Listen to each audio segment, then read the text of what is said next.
Good morning, I'm Vida and this is the weekly roundup for the second week of February 2019. Let's take a look at our top story this week. Cambodian Mine Action Authority asks China for donations for demanding efforts.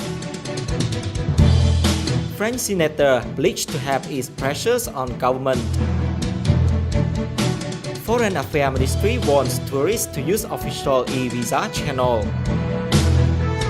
Salt farmer return to fields after period of time.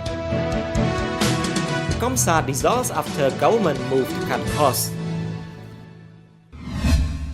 We start with our top national stories. Cambodian Mine Action Authority Vice President Lee Thuc last week met Chinese Ambassador Wang Wentien and asked for more donations. Mr. Thuc said the donations would go to the kingdom demanding efforts.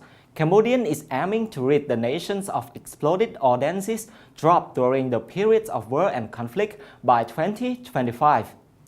Mr. Thuc said he also asked Mr. Wang for China to continue to provide training to members of the army and provide funds.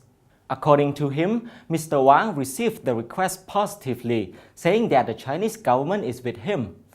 China is currently helping train Cambodian demanders on an annual basis. The kingdom sends up to 40 demining officials to learn new techniques in China.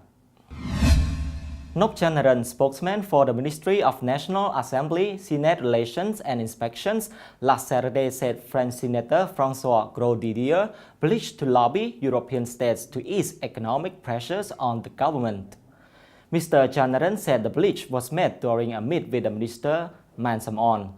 Last year, the EU said it was considering withdrawing Cambodians everything but arms, preferred status due to perceived democratic setbacks. Mr. Gros-Didier reportedly said he acknowledged that Cambodian is multi-party democracy based on what he saw during his last visit to the kingdom. He also reportedly compared Cambodia to Italy, whose perceived democratic setbacks were overlooked by other EU states and the United States.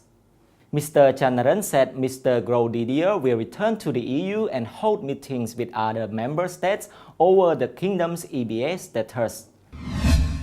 The Foreign Affairs Ministry is calling on international tourists to be more vigilant when dealing with agencies that charge observed amounts of money for visa processing. Thâu Samnang, Director General of the Ministry Legal and Consular Department, said an Australian tourist paid $300 through a private company to obtain an e-visa. Mr. Samnang noted that an e-visa is supposed to only cost $36. He said tourists who wish to obtain an e-visa should visit the country official website and avoid dubious agencies. Mr. Samnang said that the ministry does not have the ability to close down suspected websites due to the nature of their foreign IP addresses. And on to our top business news. Salt farmers in the provinces of Cambodia and Khmer are returning to their abandoned fields after favorable weather conditions made it possible. Bun Barang, Vice President of Cambodia Khmer Salt Association, told Khmer Times sunny weather will allow farmers to produce about 100,000 tons of salt this year. Mr. Barang said that last year the kingdom had to import 30,000 tons of salt from China to meet domestic demands. He noted, however, that the sector is currently lacking in manpower due to a large portion of provincial workforce migrating to neighboring Thailand. The Cambodia Shipping Agency and Broker was dissolved this week by the government in a move to cut down expenses and reduce red tape for businesses.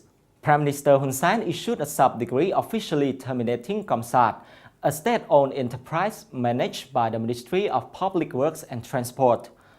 The General Department of Customs and Excise is now the only institution authorized to carry out inspections of goods at border gates, seaports, and special economic zones. Comsat was established in 1979 to facilitate sea trade. Comsat employees are expected to be transferred to the Ministry of Public Works and Transport by the end of this month. That was all for this week. We hope to see you again next week.